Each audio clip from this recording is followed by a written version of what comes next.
পাচ্ছে একেবারে খালি। এত কম খেলে দেখি, চলে দেখি, বাবা? এই না কি কাণ্ড, বাটিগুলোও যে ফাঁকা। মাত্র 29 পিস মাংস গেলে কি পেট ভরে বাবা? তাই তো। মা, ও মা, কোথায় গেলি মা? মাংস দে। তাড়াতাড়ি আ। যা। ও মা বাবা ছোট কাকিমা খুব ভালো মাংস রান্না করে, খাও। বাবা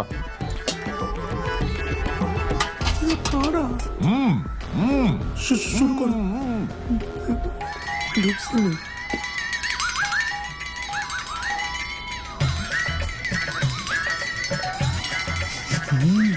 কি একটা একটা করে মাংস দিচ্ছিস? পুরো বালতিটা বসিয়ে দে। দাঁড়া তো। ভালোবেসে আদর করে খাওয়াচ্ছে মা, তাতে হচ্ছে না। গোটা বালতিটা বসিয়ে দে।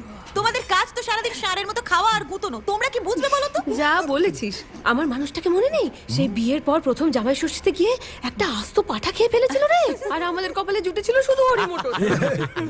তোমার বাবাকে খেয়ে নিন, তোমার ভাগ্যি ভালো। শুনলে শুনলে কি বললো? আর আমার জন্য ফুলসজ্জার রাতে আমার